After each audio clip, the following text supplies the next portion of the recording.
Hello and welcome.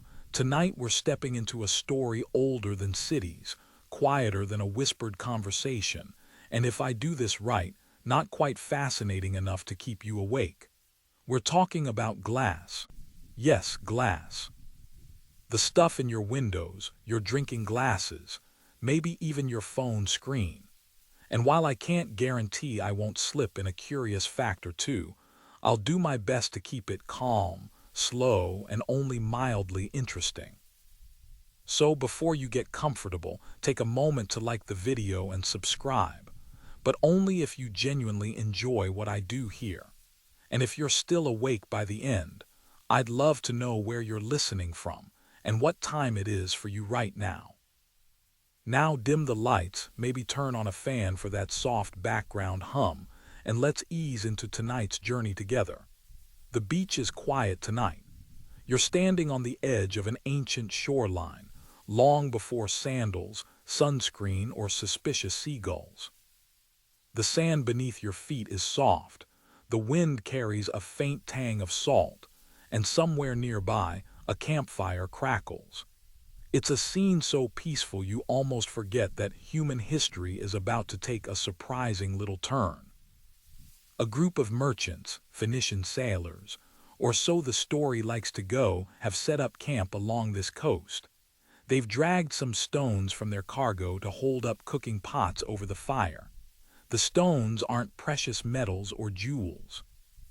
They're lumps of something called natron, a natural mixture of salt and soda ash they probably meant to trade inland. A practical choice. Heavy, a bit dull, but handy if you're trying to keep your pot from toppling into the fire. And then it happens. The fire roars hotter than usual, licking at the sand, the sea salt, and the soda ash. Slowly, invisibly at first, something begins to melt.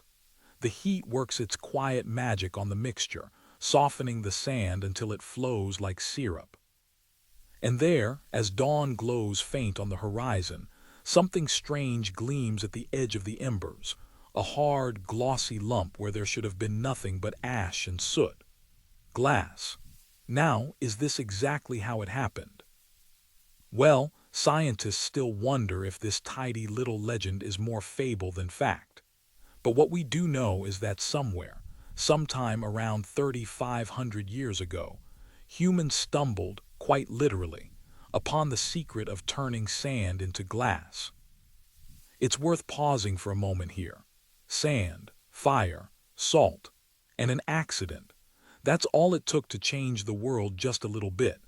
And before you ask, no, the glass of ancient times wasn't the clear, flawless stuff you'd find in your kitchen cabinet.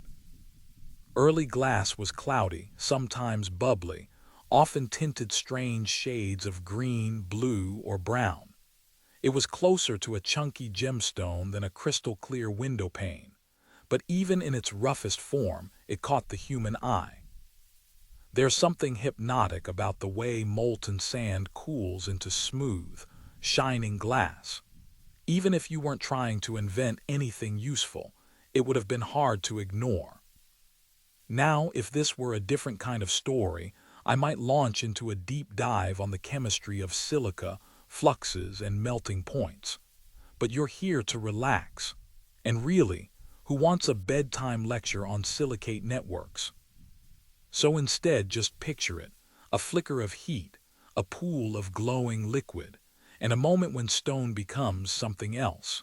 It's almost poetic, the slow alchemy of earth, wind, and fire, though I'll leave the water out for now. Glass doesn't much care for water, except maybe to cool off after a long session in the fire. Of course, the truth is, nature had been making glass long before humans ever thought of it. Lightning sometimes strikes sandy beaches and fuses the grains into slender, twisting tubes called fulgurites. They're like the Earth's accidental sculptures, lightning fossils, if you will. And volcanoes, too, create a natural glass called obsidian, born in the rapid cooling of lava. So glass was always out there in the world's quiet corners, just waiting for someone to notice. But human-made glass, that was something new. And it wasn't just a pretty accident. Ancient people quickly realized they could shape it into beads, into simple containers, into trinkets. At first, it was probably more about ornament than utility. After all, if you're living in the Bronze Age, you're not exactly bottling tomato sauce or setting up a greenhouse. But even then, glass had that certain quiet allure. Scientists still debate whether the first glassmakers truly understood what they were doing, or if they just followed the steps handed down by tradition. Mix this, heat that, hope for the best. A little like following a cake recipe without really knowing what baking soda does. Either way, the earliest glassmakers weren't aiming for perfection. They were explorers, artists, maybe even a little bit lucky. And sometimes that's enough. So, as you settle in and let your breathing slow, imagine yourself beside that ancient fire, watching as something you've never seen before cools in the morning air, glossy, smooth, and quietly magical. No grand discovery announcements. No patent filings. Just a handful of sleepy travelers on a beach, accidentally changing the future, one molten drop. The sun lifts lazily over that ancient shoreline, casting a soft gleam across the half-cooled lump of glass beside the embers. You crouch beside it, the sand cool beneath your hands, and for a moment you wonder, how long would it have taken someone to realize this strange, glossy rock wasn't just another burnt pebble? Probably longer than you'd expect. After all, humans are excellent at overlooking the obvious. We walk past wonders every day, a fact I'd remind you gently, but I wouldn't want that thought waking you up. Still, whether by curiosity, clumsiness, or the simple joy of poking things with sticks, someone must have picked up a piece of that cooled glass. Maybe they noticed how the light danced across its surface, catching in subtle curves and trapping glimmers in ways no ordinary stone could. And from that quiet beginning, glass quietly slipped into the world of ancient Egypt. Now, ancient Egypt didn't invent glass, not exactly, but they're among the first to turn it into an art.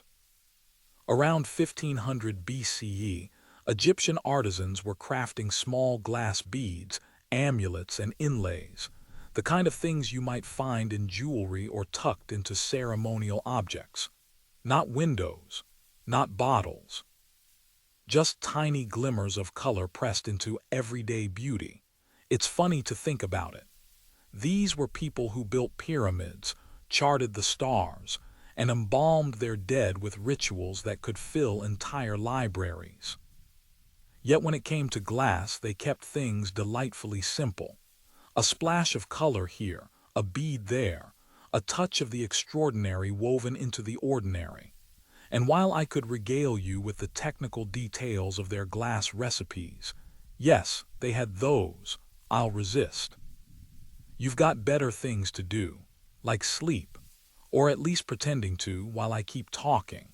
But here's a soft little fact to cradle you closer to rest. Egyptian glass wasn't poured or molded the way we might think. Instead, they often wound it around a clay core, adding layers and colors like a slow, patient dance. Once cooled, they'd remove the core, leaving behind a hollow bead or small vessel. No factories, no mass production. Just hands, fire, and time. And here's something else I find quietly lovely. Early Egyptian glass wasn't clear. It came in rich, opaque colors, deep blues, soft greens, warm ambers. That crystal-clear transparency we now take for granted, that wouldn't arrive for over 1,000 years. So for ancient artisans, glass wasn't about seeing through. It was about holding color, frozen droplets of sky or sea, soft enough to catch light but hard enough to last centuries. Of course, scientists still debate how much of this early glassmaking was intentional mastery and how much was accidental discovery. Some think the Egyptians may have learned from working with glazes and pigments, simply turning up the heat one day and stumbling into molten magic. Others argue it was all carefully planned, an evolution of experimentation and tradition. But honestly, does it really matter? Whether by accident or quiet genius, they gave the world something that still glows today. And perhaps, if I may tiptoe dangerously close to being too fascinating, it's worth knowing that some ancient Egyptian glass pieces have survived, their colors still vibrant after 3.5 millennia. A quiet little triumph against time. So here we are, resting beside a kiln in ancient Thebes, the air warm with the scent of earth and ash. You lean back, feeling the weight of the centuries settle gently on your shoulders. Around you, artisans hum softly as they wrap molten glass around clay, their hands moving with the rhythm of practice. Nobody here is thinking about the future of glass, about cathedrals or telescopes or fiber optics. They're just adding a bit of shimmer to life, a glimmer of beauty tucked into beads and bangles. It's a quiet reminder that sometimes, even in a world of grand monuments and sweeping history, it's the small, unnoticed things that last the longest. And perhaps that's a comforting thought to carry with you as you drift further into stillness. The workshop in ancient Egypt fades quietly into the background, the soft hiss of cooling glass melting into the desert breeze. You stroll forward, through centuries now, stepping gently into the bustling heart of ancient Mesopotamia. You won't hear shouting, no roaring furnaces or clanging hammers. The Mesopotamians preferred their glasswork like they preferred their riverbanks, slow, deliberate, and just a little mysterious. In the labyrinthine streets of cities like Nineveh and Babylon, glass wasn't splashed across markets or clattering in carts. It existed quietly in the hands of artisans, tucked away in workshops that probably smelled faintly of damp clay and something faintly burnt. And this is where things get quietly peculiar. Because if the Egyptians were known for their beads and small vessels, the Mesopotamians, well, they seem to have a taste for secrecy. You see, Mesopotamian glassmakers treated their recipes a bit like a magician's code. They guarded their glassmaking techniques fiercely, passing them down like whispered family lore. And whether this was about trade secrets or simply the charm of having a little mystery, nobody really knows. Scientists still wonder if Mesopotamian artisans fully understood the chemistry of what they were doing, or if they were more like careful cooks following grandma's favorite recipe: mix this, heat that, hope it doesn't explode. Either way, it worked. They produced vibrant, colored glass pieces, often using copper to achieve rich blues and greens or manganese for soft purples. Small items, beads, inlays, decorative plaques, nothing big, nothing flashy.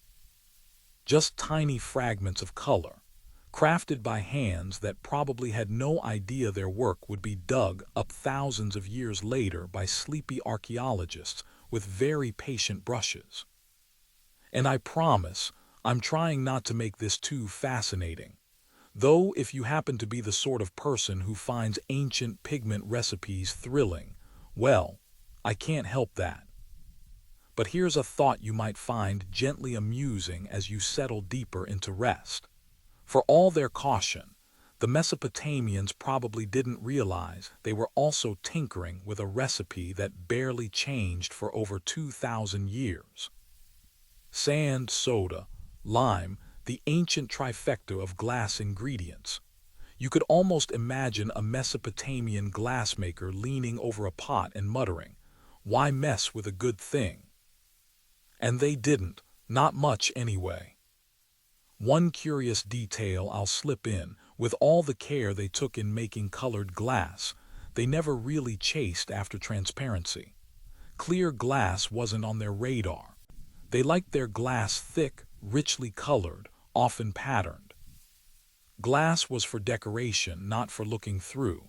It makes you wonder, did anyone back then look at a piece of glass and think, huh, I wonder if I could make a window out of this?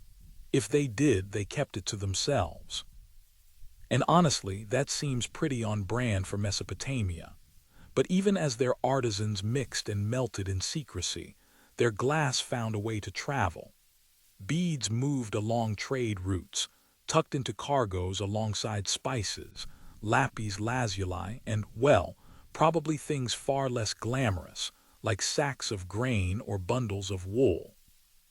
Little glimmers of glass, slipping quietly between empires. And speaking of slipping, you might be slipping a little closer to sleep by now. If you are, that's perfect. That's exactly how glass made its way across the ancient world. Quietly, gently, unnoticed by most. I'm not here to dazzle you with fireworks or rattle off dates like a caffeinated tour guide. Just imagine yourself wandering those ancient alleyways, hands tucked behind your back, watching as a craftsman tilts a cooling bead toward the light. A soft gleam, a faint smile, and another tiny thread woven into the long, quiet story of glass, because sometimes history doesn't shout, it hums. And tonight you drift from the quiet streets of Mesopotamia toward the glinting waters of the Mediterranean, soft waves lapping at ships carved from cedar and stitched together with patience and pitch. On board are the Phoenicians, those master sailors of the ancient world, loading their cargoes of glass beads, colored trinkets, and a few practical goods like timber and purple dye. Now, I'll try not to make ancient maritime trade sound like a thrilling adventure. After all, you're here for a calm drift into sleep, not a deep dive into Phoenician economics. But still, there's something quietly captivating about the way glass hitched a ride with these traders, slipping unnoticed into every corner of the ancient world. The Phoenicians, with their nimble ships and habit of setting up ports wherever they pleased, became the accidental messengers of glassmaking. They weren't glassmakers themselves, at least not primarily, but they knew value when they saw it. A bead here, a colored amulet there, a little exotic something to charm a chieftain in some far-off land. And without much fanfare, glass began to spread. You imagine them now, docking in ports that would one day be called Carthage, Tyre, Sidon. The sun setting quietly over harbors cluttered with sails and the faint, rhythmic clatter of unloading crates. Glass didn't explode onto the world stage. It seeped. Somewhere in this slow spread, glass stopped being a curiosity and started becoming ordinary. The kind of thing tucked into a merchant's pouch, traded without ceremony. A silent traveler on a ship's manifest of wool, olive oil, cedarwood, and purple dye. There's something soft and a little poetic about that. How a material born by accident at the edge of a campfire could sneak its way across empires without so much as a ripple. And while we're sailing slowly along these ancient trade routes, let me slip in a quiet curiosity for you. Phoenician sailors were among the first to create something close to glass windows, though not in the way you might hope. They used thin slices of semi-transparent stone, like alabaster, in windows to let in light. And yes, scientists still wonder if anyone among them ever tried to flatten or thin a lump of glass for the same purpose. If they did, they never wrote it down. And let's be honest, this might not be the sort of mystery that keeps archaeologists awake at night. But it's a gentle thought, isn't it? Somewhere along a Phoenician dock, a sailor might have turned a piece of glass over in his hand and wondered what it would look like if it were flat enough to see through. A quiet moment, a passing thought. The sort of thing that drifts by like the wind on a calm sea. And that's really how glass moved across the world, not with grand discoveries or bold inventions, but with the steady, unnoticed shuffle of daily trade. It's comforting in a way. How even the simplest things, a bead, a trinket, can travel farther than their makers ever dreamed, carried not by kings or conquerors, but by the slow, steady hands of merchants and sailors. So as you lean back, floating gently along these ancient trade winds, imagine the soft creak of wooden hulls, the rustle of linen sails, and the quiet jingle of glass beads packed tightly in a crate. No one shouting, no one rushing. Just the slow, inevitable spread of something simple and quietly extraordinary. And perhaps, if you're still with me, that's a small reminder for tonight. Not everything remarkable arrives with a bang. Sometimes it just slips quietly into your life, like a story at bedtime or a whisper on the way. The soft splash of waves fades into the bustling hum of a Roman street. If you can call the gentle murmur of distant voices and the clatter of cartwheels bustling when you're half asleep, you find yourself wandering the edge of a Roman workshop, tucked between sandstone buildings, where the air carries the faint tang of smoke and something sharper, molten glass. Yes, Rome. The empire of roads, aqueducts, and the occasional overachieving emperor.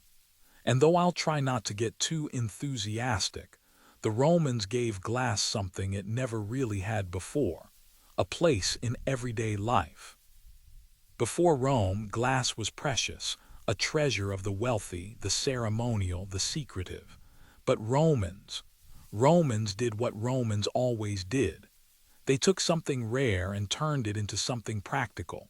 Welcome to the age of the glassblower. You step quietly inside the workshop. A man, bare arms, soot-smeared hands, dips a long metal pipe into a glowing blob of molten glass. He lifts it out with a slow, practiced motion and begins to blow gently into the other end. And just like that, a bubble forms, a hollow, shimmering orb, a soft, expanding sphere that catches the firelight and bends it into faint rainbows. I promise I'm not trying to make this sound magical, though honestly it kind of is. The invention of glass blowing around the 1st century BCE changed everything. It made glass faster to produce, easier to shape, and most importantly, cheaper. What was once a luxury item became an everyday tool. Bottles, cups, jars, suddenly glass was everywhere. Not flashy, not fancy, just useful. And that's something I love about this part of the story. The Romans didn't hoard glass for the elite. They used it in their kitchens, in their baths, in their taverns. You might even imagine a weary Roman shopkeeper grumbling about yet another broken glass jar. Scientists still debate whether glassblowing was a Roman invention or borrowed from earlier cultures. But let's be honest, if you're a sleepy historian, the credit sharing isn't the part that keeps you up at night. What matters is that glass had finally left the realm of the rare. And in a world before plastic, before Tupperware, before reusable water bottles, a simple glass vessel was a tiny revolution. Lightweight, durable, transparent enough, well, transparentish, to see what was inside. If you think about it, the first glass bottle might have been the ancient world's version of a takeout container, only less likely to end up forgotten at the back of the fridge. Of course, early Roman glass wasn't perfect. It was often a little cloudy, sometimes bubbled and prone to those charming imperfections that modern manufacturing would consider a defect. But somehow, that made it all the more human. A little wonky, a little wobbly, beautiful in the way only something handmade can be. And here's a sleepy little curiosity for you. Glassblowers learned they could reuse broken glass, melting down the shards and turning them into something new. Ancient recycling. Quiet, practical, and just a little bit ahead of its time. You picture it now. A small Roman tavern, the soft clink of glass cups as merchants sip watered wine, A glassblower down the street haggling over a pile of broken fragments he'll turn into tomorrow's vessels. No grand gestures, no world-changing speeches, just the quiet hum of life wrapped around a material that went from rare treasure to everyday companion. And maybe, just maybe, that's the kind of quiet change that matters most. So as you drift a little deeper, picture yourself holding one of those ancient Roman glass cups, slightly uneven, light as air, a simple thing, a small marvel, and a silent witness to centuries of human hand. The hum of the Roman workshop fades like a soft echo, and you find yourself wandering forward in time, past emperors and conquerors, beyond the slow fall of empires, into a quieter, colder chapter of glass's journey. It's the Middle Ages now. Europe is a patchwork of kingdoms and keeps, castles perched on misty hillsides, villages clustered around muddy roads.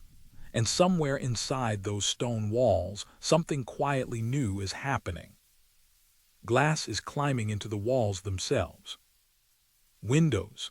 Now, I'll try not to make this sound like a grand architectural revolution, though it sort of was because, after all, you're here to relax. But there's something gently remarkable about how people started putting glass not on their tables or around their necks, but between themselves and the weather. The first windows, if you can call them that, weren't exactly crystal clear. Early window glass was thick, cloudy, and filled with bubbles. Imagine peering through a puddle, or perhaps, given the uneven wobbles, a puddle that someone stirred with a stick. It was called crown glass, made by spinning a blob of molten glass into a flat disc, then cutting panes from the edges. The center, where the glassblower had attached his rod, left a thick, glassy bull's. You can still find those bullseye panes in a few old buildings today, slightly warped, charmingly imperfect. And here's a soft little fact that feels just right for a sleepy evening. Those tiny, misshapen panes weren't just a medieval quirk. They were a necessity. Making large sheets of flat glass was simply beyond the technology of the time. So windows were pieced together like puzzles, small bits of glass held in place by lead strips. That's why stained glass windows in cathedrals became such a thing. Not because everyone was bursting with artistic expression, though some certainly were, but because the only way to make large windows with the materials they had was to break them into smaller, colorful pieces. And if you've ever gazed at the shimmering light filtering through a rose window, you know it worked out pretty well. Scientists still wonder if the medieval glassmakers truly appreciated the soft beauty of their imperfect craft, or if they simply shrugged and said, "Good enough, it keeps the wind out." I like to think it was a bit of both.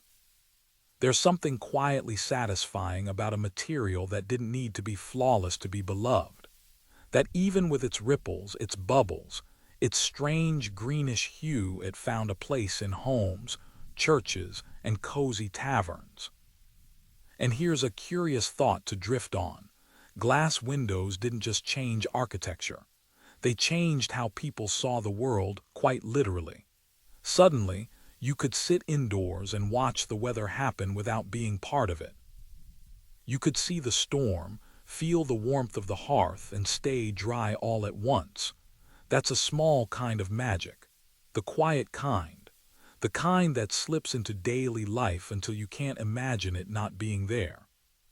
So now, as you settle a little deeper under your blanket, or perhaps under a soft evening sky, imagine the glow of a medieval room lit by firelight, a faint draft sneaking past the seams of a hand-fitted glass pane, and the soft, uneven shimmer of a world seen through imperfect glass.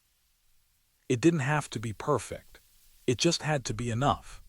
A gentle reminder, maybe, that sometimes the things that hold us together, like windows, like stories, are beautiful precisely because they aren't flawless. The soft glow of a medieval hearth fades into the bright shimmer of Venetian sunlight.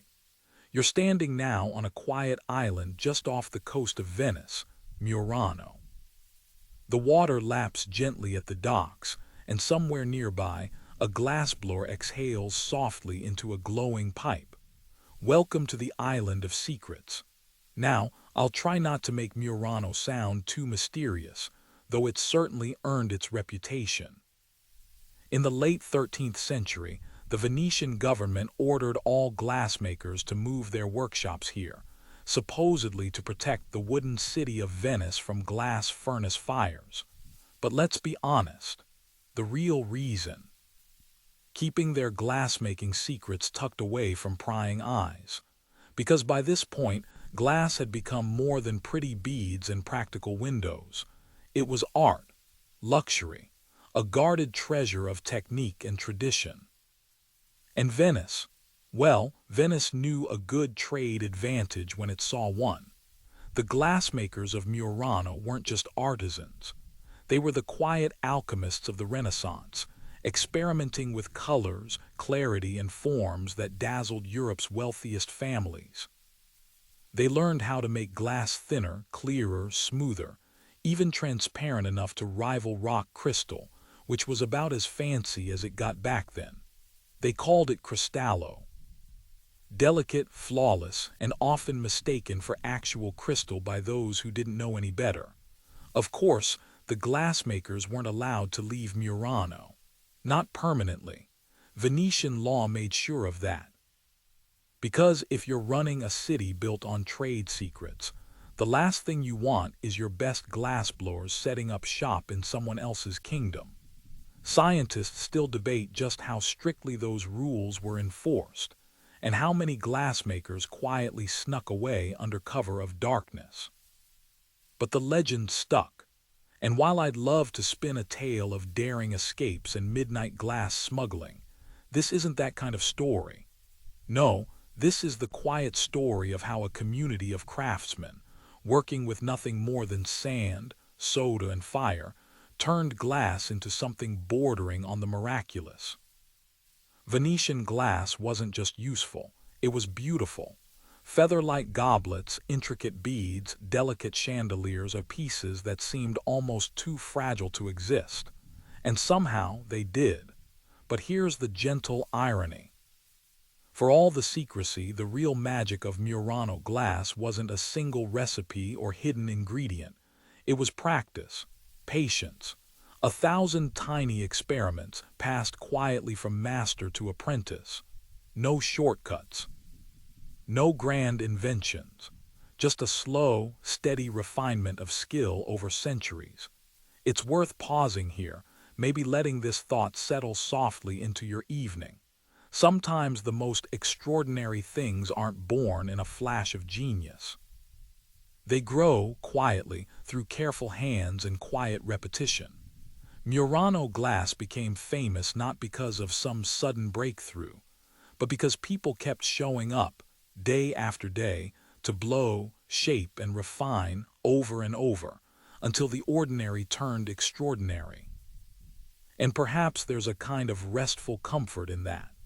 So, as you drift gently among the canals of Murano in your imagination, picture soft footsteps on cobbled streets, the faint whoosh of a furnace, and the quiet patience of a craft perfected not by secret formulas, but by time.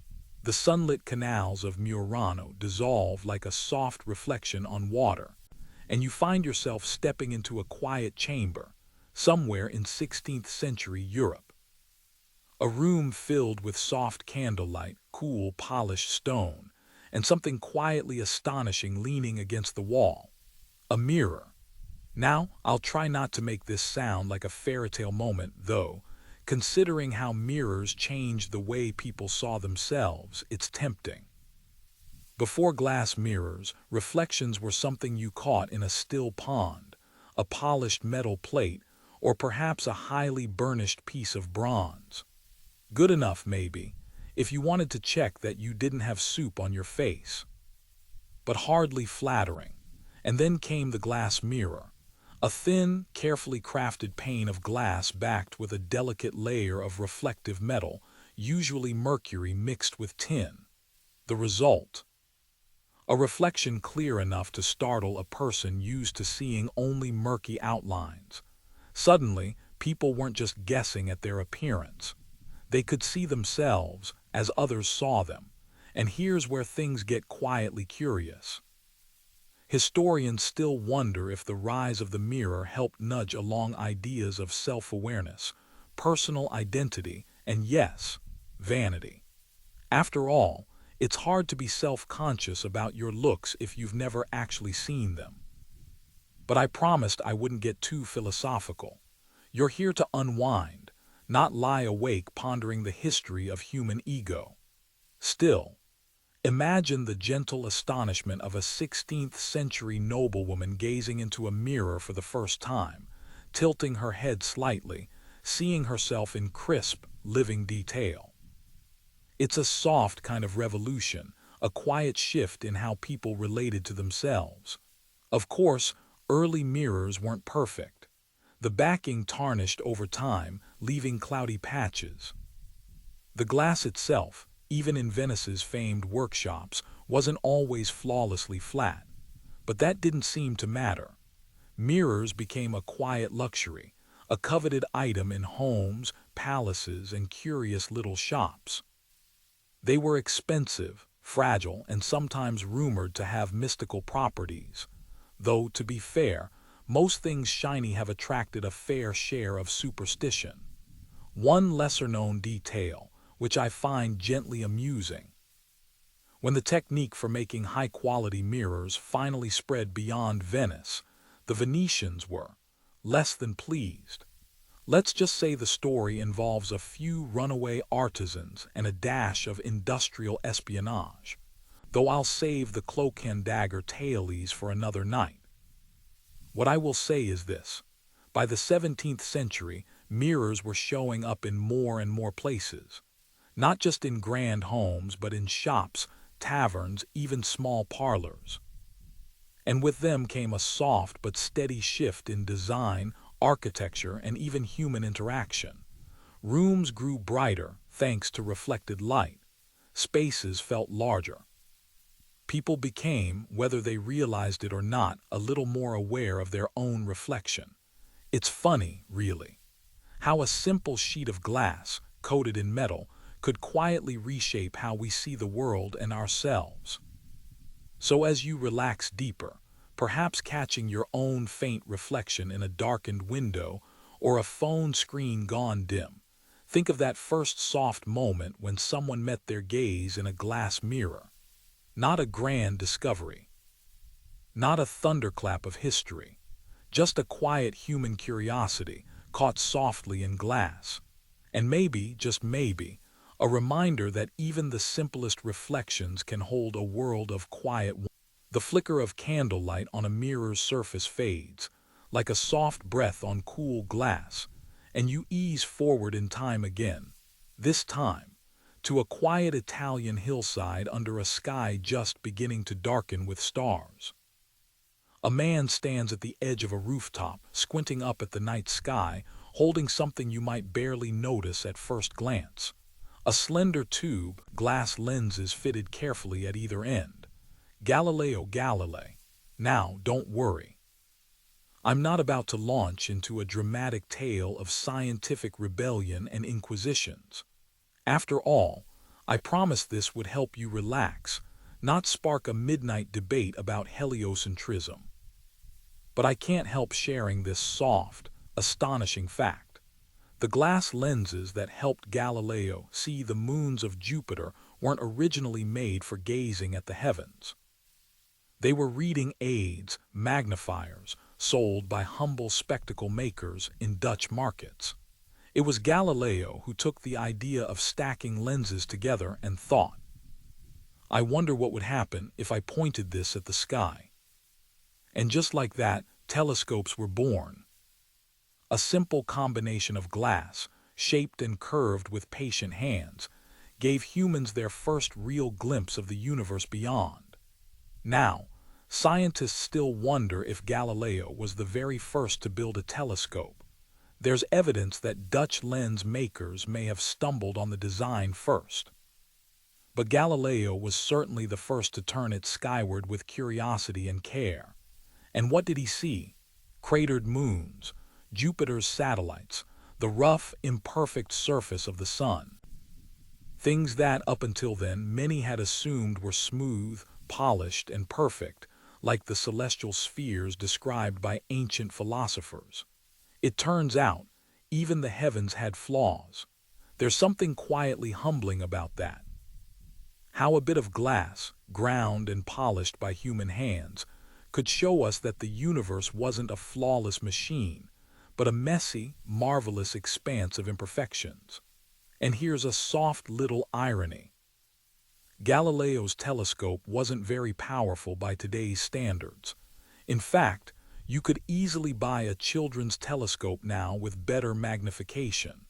But it was enough to change how we saw our place in the cosmos. Enough to whisper gently that perhaps we weren't the center of everything after all. And perhaps that's a restful thought in its own way.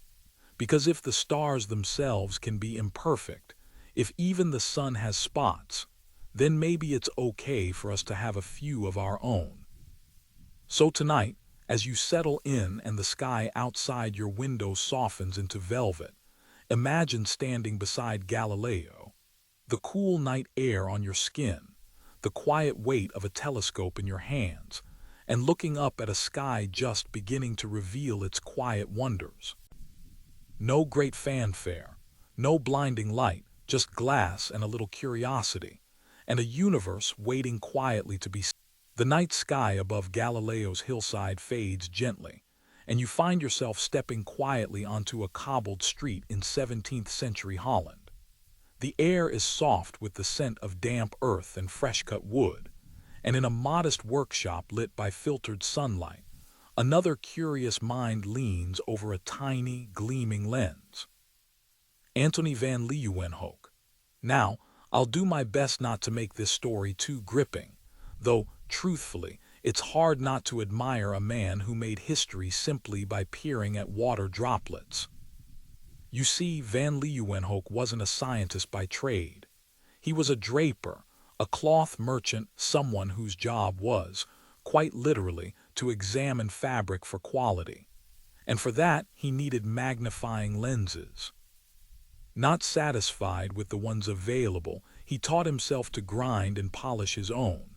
And somewhere along the way, he decided, why stop at cloth? He turned his handcrafted lenses on pond water, bits of plaque scraped from teeth, tiny slices of plants. And through them, he saw something nobody else had ever truly seen before. A world of tiny, bustling life. Microorganisms, bacteria, protozoa, tiny creatures moving, swirling, eating, all in a world so small it had been entirely invisible until Van Leeuwenhoek's curiosity and a little shaped glass revealed it. He called them animalcules, little animals. Now, scientists still wonder how Van Leeuwenhoek managed to make lenses that powerful with nothing more than hand tools and patience. Some think it was his technique, others credit sheer determination. But whatever the reason, his simple, single-lens microscopes opened a door to a hidden world. And what I find quietly wonderful is that Van Leeuwenhoek didn't try to hoard his discovery. He sent letters, dozens of them, to the Royal Society in London, carefully describing what he saw.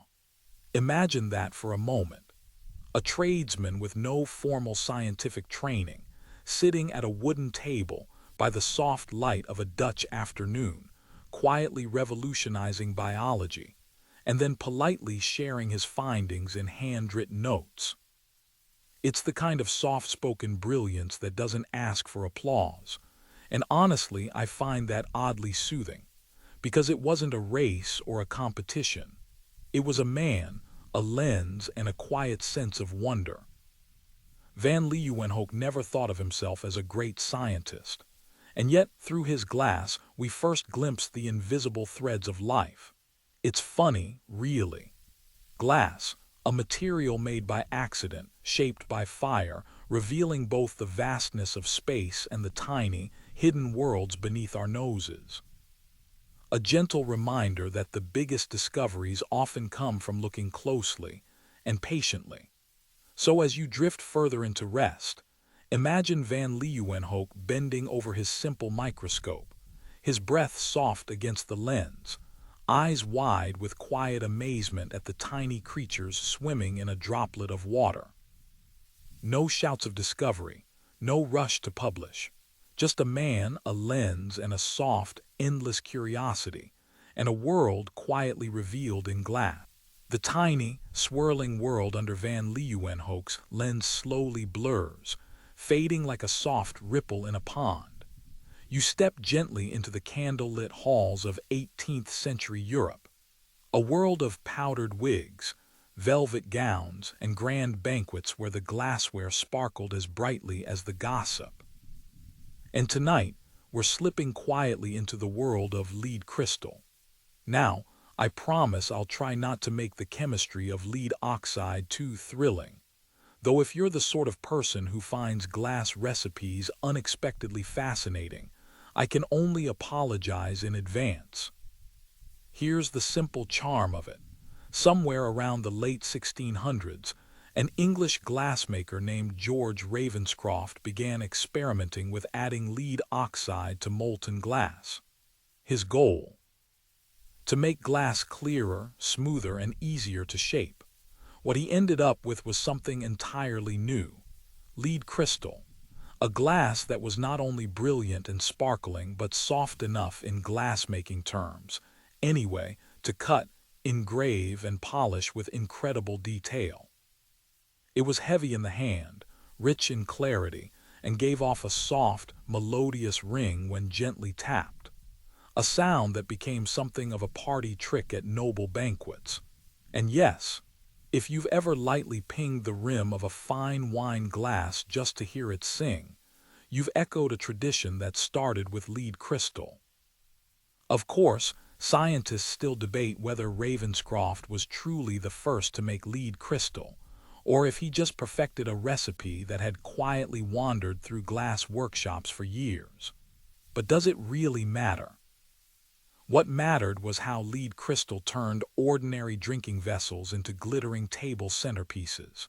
Chandeliers dripped with it, goblets gleamed under candlelight, and the wealthy of Europe, never ones to miss a chance to show off, fell quietly in love. It wasn't just about beauty. Lead crystal was easier to shape into delicate forms without shattering.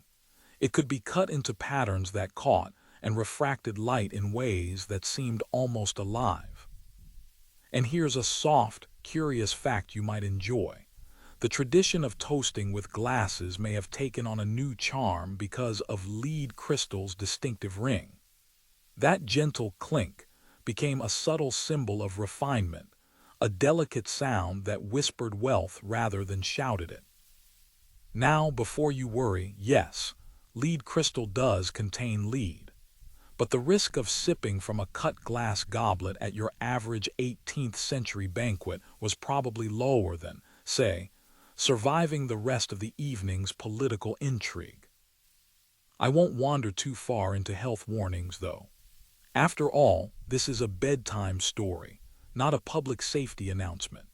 Instead, just imagine the soft clatter of crystal against crystal, the flicker of candles catching the facets of an engraved glass, and the quiet pride of an artisan who spent days, perhaps weeks, cutting delicate patterns into something born from sand and fire. A simple act, cutting glass. A simple material, molten sand. And yet together they created something quietly dazzling. That's the charm of glass, isn't it?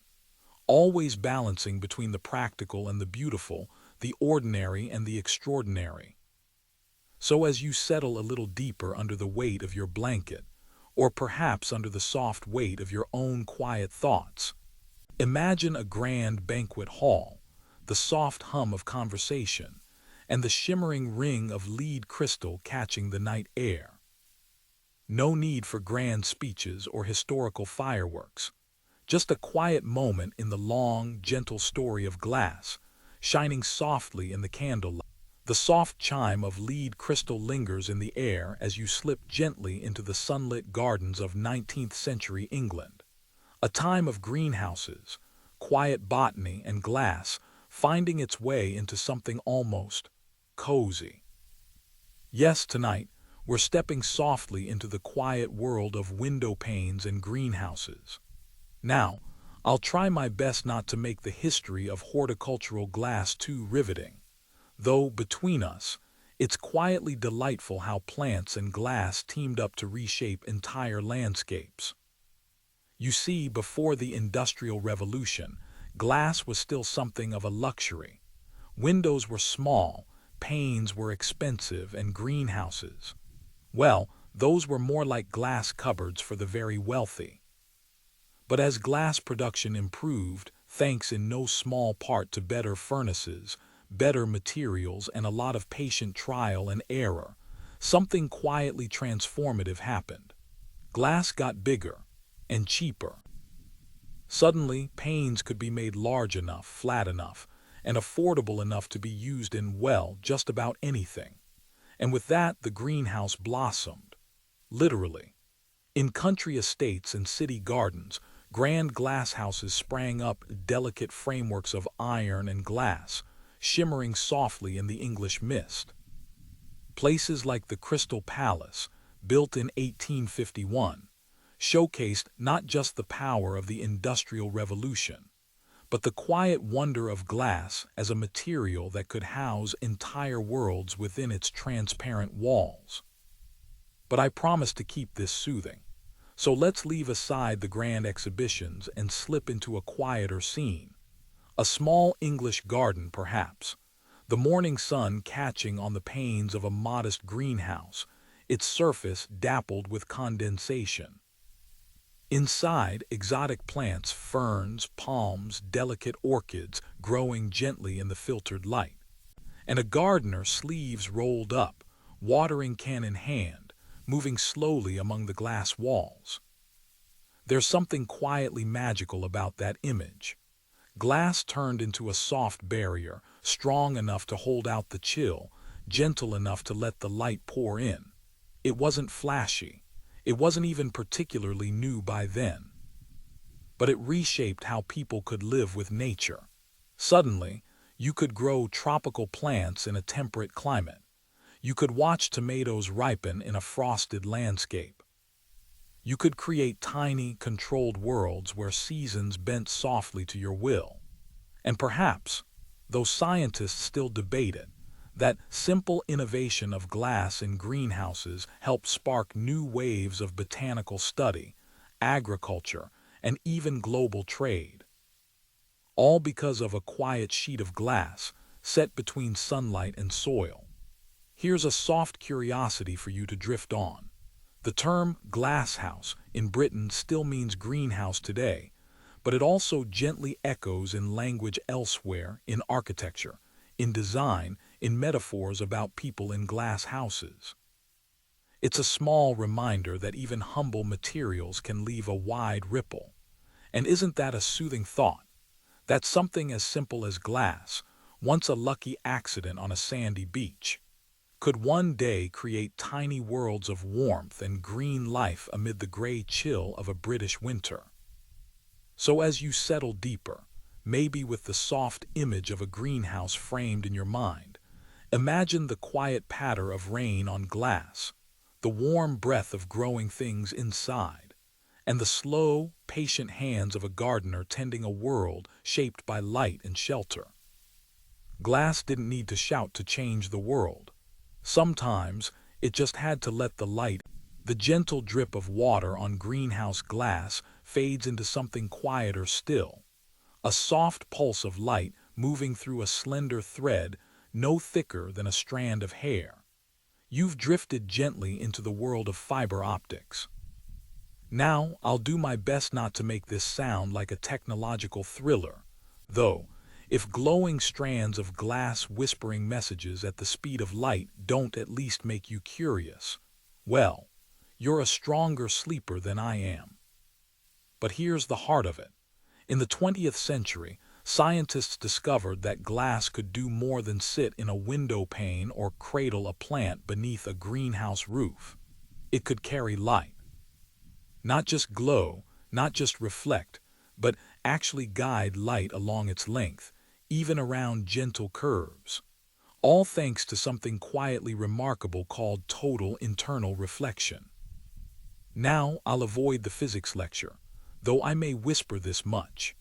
When light enters a glass fiber at just the right angle, it bounces along inside, trapped like a silent traveler in a hallway of mirrors. And suddenly, glass wasn't just a barrier or a container. It became a pathway. The earliest experiments with fiber optics were a little clumsy, light leaked, signals faded, and most people thought it was an interesting parlor trick at best. But slowly, patiently, quietly, the technology improved. Glassmakers learned how to draw fibers thinner, purer, smoother. Engineers figured out how to bundle them, amplify the signals, and send pulses of light-carrying information. And almost before anyone realized it, we had built the backbone of modern communication. Your phone call, your internet connection. Chances are, they travel along tiny glass fibers stretched beneath oceans, across continents as silent messengers humming softly beneath our feet. It's the quietest of revolutions. And here's a soft little fact for you to carry into rest. The glass used in fiber optics is so pure that a beam of light can travel through miles of it with barely a flicker of loss. Miles. Through glass no thicker than a strand of hair. Scientists still marvel at how a material so ancient, born by accident on a sandy beach, became the key to the world's whisper-thin web of information. And perhaps that's a soothing thought in itself, that in a world often loud with noise and clutter, the most vital connections happen in silent strands beneath our feet in oceans. Invisible, indispensable, and utterly unassuming.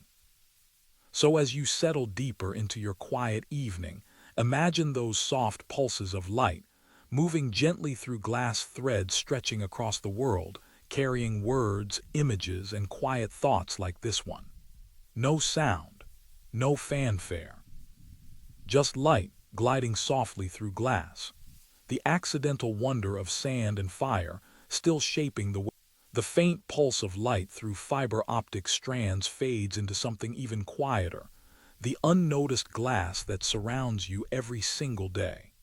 And now, we've arrived gently in the present. You might not have thought much about it, but if you paused right now and looked around at the windows, the screens, the light fixtures, you'd probably spot more glass than you realize. It's there, just quietly waiting in plain sight. I'll try not to make this part sound too much like a catalog of household items. But honestly, glass has slipped into almost every corner of modern life in ways so subtle we hardly notice it. Eyeglasses that help us read the fine print or spot the morning bus. Car windshields that keep the wind and rain politely on the outside.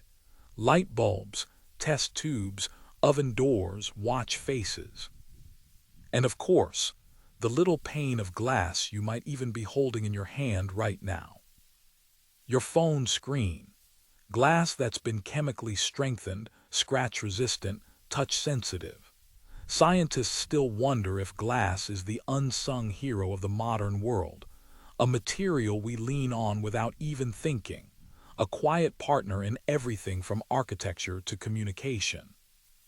But it didn't happen all at once. Every advancement in glass, stronger panes, clearer optics, thinner screens, came from the same slow, steady process that's followed glass since the beginning. Patience, experimentation, curiosity, and a little bit of happy accident. Here's a soft curiosity for you. The glass used in modern smartphones is called Gorilla Glass. It's a specially treated material, born not in a grand scientific quest for better phone screens, but by accident in a Corning lab back in the 1960s. A researcher mixed the wrong chemicals, heated them to the wrong temperature, and ended up with glass so strong it could withstand incredible stress. At the time, it wasn't even considered useful. Decades later, it became the quiet backbone of touchscreen devices. So even now, in a world of satellites and algorithms, glass is still finding ways to surprise us. And isn't that a comforting thought? That even the simplest materials, a bit of melted sand, still have secrets left to share. So as you settle in, perhaps glancing once at the dim screen beside you or feeling the cool touch of a window pane, think about the quiet persistence of glass.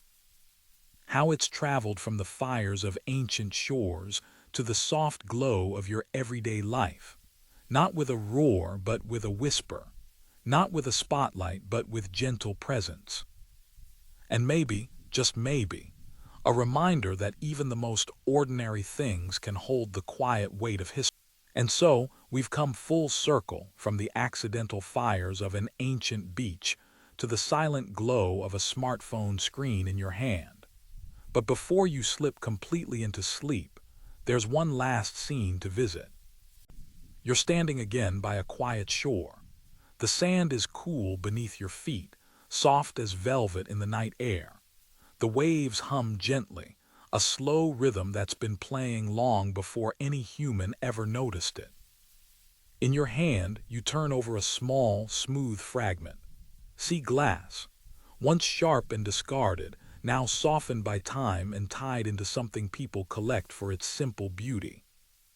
A quiet reminder that even the things we throw away can be shaped into something gentle by patience and the endless wash of waves. And isn't that a lovely way to think about glass? Born of fire and accident, shaped by hands and happenstance, polished by time and quiet persistence. Glass never really leaves us.